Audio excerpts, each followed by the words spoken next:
Hey guys, it's Lauren. So as an editor, I know it can be super hard to find inspiration for your edits. Sometimes you just want to try something new, but you just subconsciously keep doing the same transitions over and over. So today, I'm going to show you how to execute some unique transition combinations that can really spice up your edits. So the first combination is a combination of fly's eye rectangular, CC scale wipe, and a 3D transition. So for this, you're going to need 3 clips. This is my first clip, this is my second clip, and it should last throughout the duration of your third clip, which should be on top. So first, we're going to do the fly's eye rectangular transition. In effects and presets, look up fly's eye, and we are going to use this third one. I'm just going to drag that into my first clip. I'm going to change the tile frequency from 12 to 1.5, and I'm going to change the inside Z-dist from 2 to 1. So it should just look normal on the display. So we are going to have this go clockwise. Towards the beginning of my clip, I'm going to add my first keyframe for inside rotate, and I'm going to keep it at 0. Then I'm going to drag my current time indicator to the end of my clip, and I'm going to change this to a negative value, so I'm going to do negative 40. So I'm going to go down to fly's eye in effects. I'm going to highlight my keyframes, right click, keyframe assistant, easy ease, and I'm going to go to my graph editor.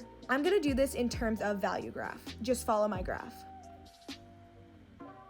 Now we're going to pre-compose this first clip. So just right click, pre-compose, and make sure you're clicked on this circle and this square. Now onto our second clip. Again, I'm going to add fly's eye rectangular. I'm going to change the tile frequency to 1.5 and the inside Z-dist to 1. At the very beginning of my clip, I'm going to add my first keyframe for inside rotate, and this is going to be positive 40. Drag your current time indicator towards the end of your clip and bring this back to 0. Again, I'm going to go to fly's eye in effects. I'm going to easy ease my keyframes. Go to your graph editor and just follow my graph. And just like we did before, I'm going to pre-compose this second clip. So I'm going to go back to my first clip, and in effects and presets, I'm going to look up blur mo curves. I'm going to drag that into my first clip. First, I'm going to change wrap X and wrap Y to reflect. Then towards the beginning of my clip, I'm going to add my first keyframe for rotate, and I'm going to keep it at 0. Then drag your current time indicator to the end of your clip and change the rotate value to positive 40. Go down to blur mo curves in your effects, easy ease your keyframes, follow my graph. Now we're going to do the same thing for the second clip. Add blur mo curves, change your wrap X and wrap Y to reflect. At the very beginning of your clip, add your first rotate keyframe at negative 40. Then towards the end of your clip, change this back to 0. Now I'm just repeating the process of easy easing my keyframes and adjusting my graph. Going back to our first clip, in effects and presets, look up scale wipe. This is not a plugin, so you should all have it. Drag that in. Towards the middle of your clip, add your first keyframe for stretch and keep it at 0. Then at the end of your clip, increase the stretch to around 4 and change your direction so your stretch is in the bottom right corner of your clip. For me, an angle of 126 degrees works perfectly. Go down to scale wipe in effects and do the same process of easy easing your keyframes and following my graph. For our second clip, we're going to do the same thing. Add scale wipe. At the very beginning of your clip, add your first stretch keyframe and make it 4 as well. Then towards the end of your clip, bring your stretch back to 0. And we're going to change the direction to be in the top left corner. So an angle of negative 53 works perfectly. And it should look something like this. Now we are going to pre-compose this second clip. Now make a copy of this clip by hitting Command D on your keyboard. We want to mask out the center square so we can do a 3D flip. This may be hard to see, so you kind of just have to approximate it, but you can always adjust your mask if it looks a little funky. So go up to your rectangle masking tool, and on this top layer, I'm going to mask out a square. Hit Command C to copy this mask, and hit Command V to paste it into your bottom layer. Then go down to mask, and hit inverted so it's just the back, and paste it into your third clip. Go back to your pointer tool, apply motion blur and 3D to this top layer, and go down to transform. Towards the middle of your clip, add your first keyframe for Y rotation at 0. Then drag your current time indicator to the end of the clip, add another Y rotation keyframe, and I'm going to change this value to negative 70. Now we're just going to crop this top layer to end once the third picture comes into view. So your layout should look something like this now. Then apply 3D to your third clip. Go down to transform, and at the very beginning of your clip, add your first Y rotation keyframe at plus 70. Then drag your current time indicator towards the end of the clip, add another keyframe and bring it back to 0. And lastly, we're going to add a light layer. So go to Layer, New, Light, and make sure the light type is parallel. And there you go. So this next transition is a combination of this mirror slide and CC split. So my composition is landscape, which is 1920 by 1080, and you're gonna want one picture that is landscape and a second picture that is more vertically rectangular. And your first clip should last throughout the duration of your second clip, so it should look something like this. So first, I'm gonna add blur mode curves to my first clip. I'm gonna drag my current time indicator to around here and add my first keyframe for Shift X at 0. Then drag your current time indicator to around here, and I'm going to decrease it to push it towards the left.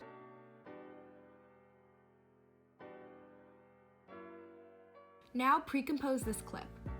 Now we want to split the clip in two right when it starts moving to the left, so right here. So on your keyboard, just hit Shift Command D and it should split.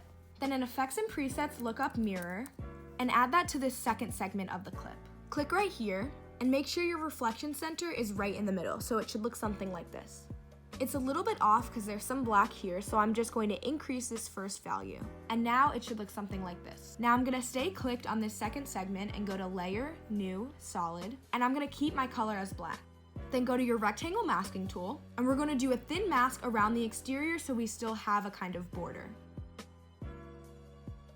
So your mask should look like this. Then click on Inverted and go back to your pointer tool. Hit Shift Command D to cut off the excess of your solid layer and hit Delete on your keyboard to delete it. And now we're gonna pre-compose these three clips together, so the solid and the two segments. Now we're gonna apply motion blur to this clip. So go down to Transform, and right where the mirror version appears, so right here, we're going to add our first scale keyframe at 100. Then drag your current time indicator forward a little bit, add a second scale keyframe, and make it 75. In Effects and Presets, look up Motion Tile, and add that to your clip.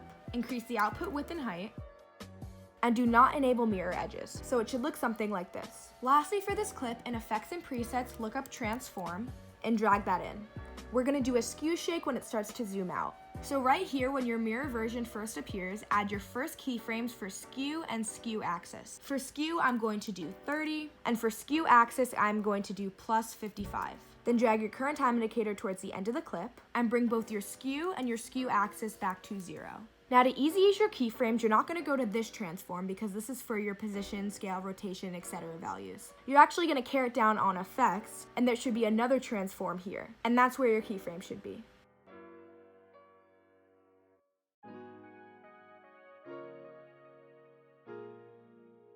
So we want the skew to start here, but there's still some skew right here. So on the frame right before the mirror appears, so right here, just change your skew and skew axis to 0. And this is what it should look like. Now we're gonna pre-compose this bottom clip again. And in Effects and Presets, look up CC Split and drag that in.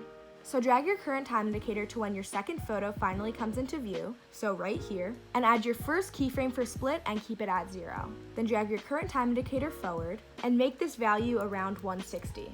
You also want to decrease this first value for point A and increase this first value for point B, so that your split is a little bit wider. Now make sure to apply 3D to this second clip, so go down to Transform, and at the very beginning of your clip, add a keyframe for scale, X rotation, and Y rotation. Make your scale 50, your X rotation -70, and your Y rotation +50. Then drag your current time indicator forward, and bring all these properties back to their original values.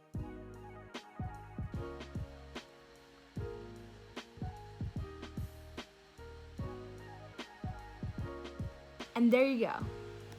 So next we're gonna do a combination of Warp Chroma and Wipe Star, which are both Sapphire plugins. So for this you need 3 clips, and your first clip should last the entire duration of the transition, while your second and third clips should be on top. So first we're gonna do a rotation transition between the second and third clips using Warp Chroma. In Effects and Presets, look up Warp Chroma and add that to your second and third clips. For both clips, you wanna change the Z-Dis from 1.5 to 1, and make your wrap X and wrap Y reflect. Starting with this clip, towards the beginning you want to add your first keyframe for rotate and keep it at 0. Then at the end of the clip you want to change this value to +40.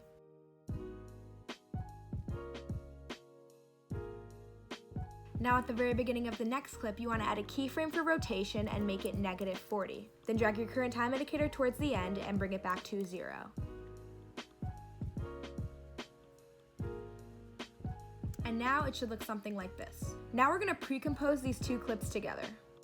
In Effects and Presets, look up Wipe Star and add it to your pre-composed clip.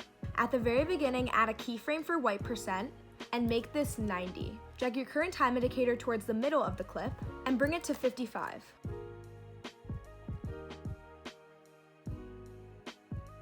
Now it should look like this. So now we're gonna turn this star into a circle when the second photo comes into view. So on this frame right here, when the second photo comes into view for the first time, add 2 keyframes, one for points and one for pointiness. Then drag your current time indicator forward to the end of the clip, change the amount of points from 5 to 60, and change your pointiness from 1.1 to 0. And now it should look like a circle.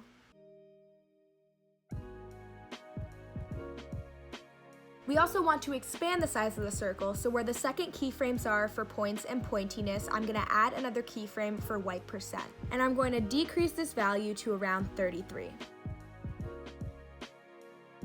I'm also going to add edge rays right when the star is opening. So in Effects and Presets, look up edge rays and add that in. At the very beginning of the clip, add a keyframe for raise brightness and keep it at 2. You can always change the color, I'm just going to keep mine at white. Then drag your current time indicator forward to the middle of the clip and bring your raise brightness to 0.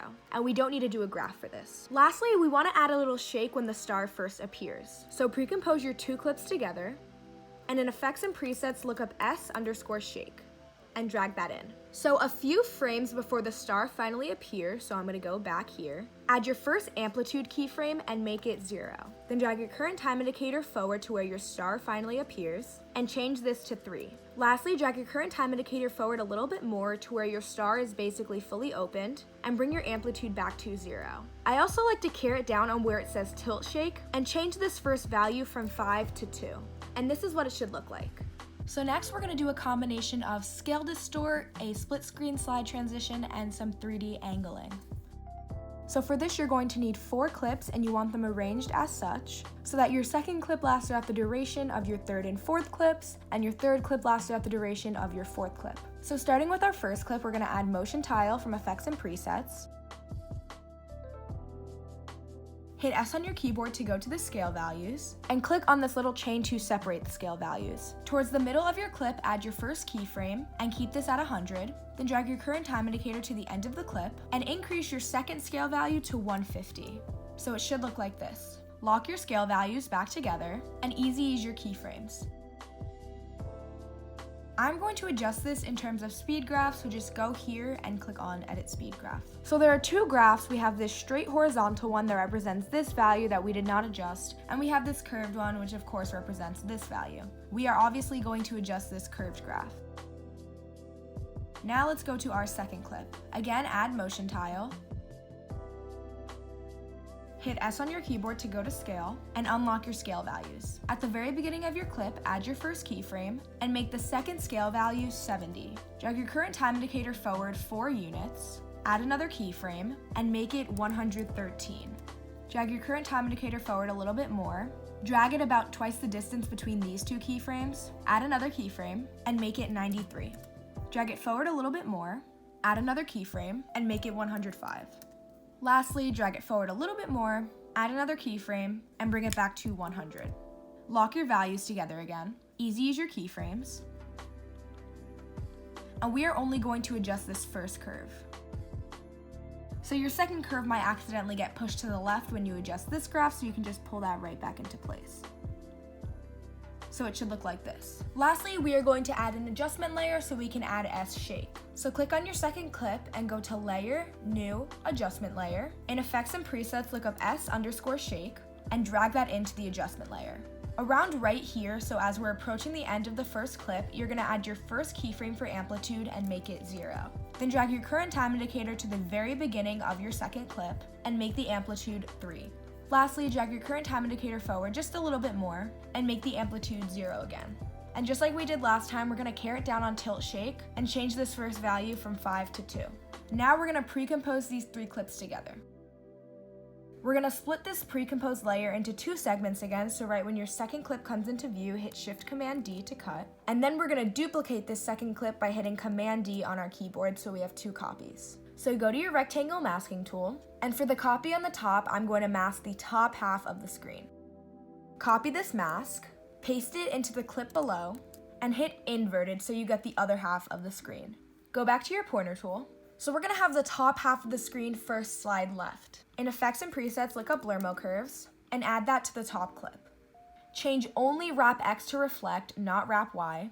And towards the beginning of your clip, add your first Shift X keyframe and keep it at 0. Then drag your current time indicator to the end of the clip, and I'm gonna decrease this to -500. I'm gonna go back to Value Graph. So this third clip is going to be on the top half of the screen. I'm gonna hit P on my keyboard and just decrease the second value to shift it up a little bit. Now I'm gonna pre-compose it. I'm gonna again copy this mask that we made of the top half of the screen, and I'm gonna paste that into this third clip. I'm gonna add blur mode curves to this clip, again change the Wrap X to Reflect, and at the very beginning I'm gonna add my first Shift X keyframe at +500. Drag your current time indicator to the end of the clip and bring it back to 0.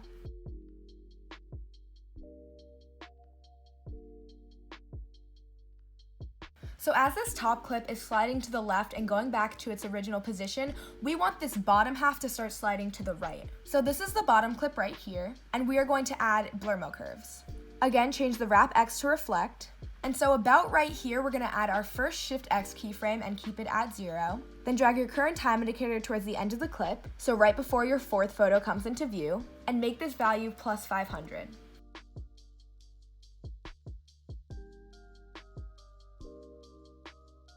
Now for the fourth and last clip, we are gonna hit P on our keyboard and drag it towards the bottom of the screen.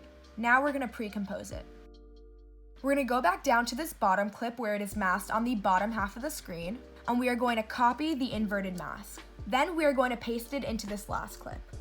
To this same clip, add blur mode curves, change your Wrap X to Reflect, and at the very beginning, add your first Shift X keyframe and make it -500. Then towards the end of the clip, bring it back to 0.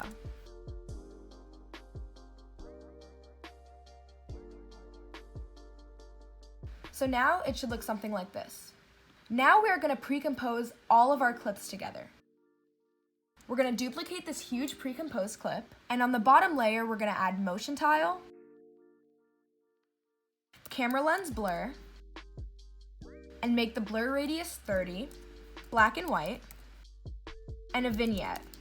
You can use either Sapphire or CC, but I'm just gonna use CC. To your top layer, apply motion blur and 3D, and we're gonna have it zoom out right when this third photo comes into view, so when the top slides to the left. So go down to transform, add a keyframe for scale and keep it at 100, then drag your current time indicator forward a little bit, add another keyframe and make it 75. Where we added this first scale keyframe, we're also gonna add 2 other keyframes, one for X rotation and one for Y rotation, and we're gonna keep both of these at 0. Then drag your current time indicator forward to the frame right before your fourth photo comes into view, so right here. Add 2 more keyframes for X and Y rotation, make your X rotation 20 and your Y rotation -17. Then drag your current time indicator forward the same distance, add 2 more keyframes for X and Y rotation, and just flip the sign, so we're gonna do -20 and +17. And I'm gonna switch to speed graph for this because it's just easier. Push all your graphs to the left. And now it should look like this. Hope you guys enjoyed. Bye.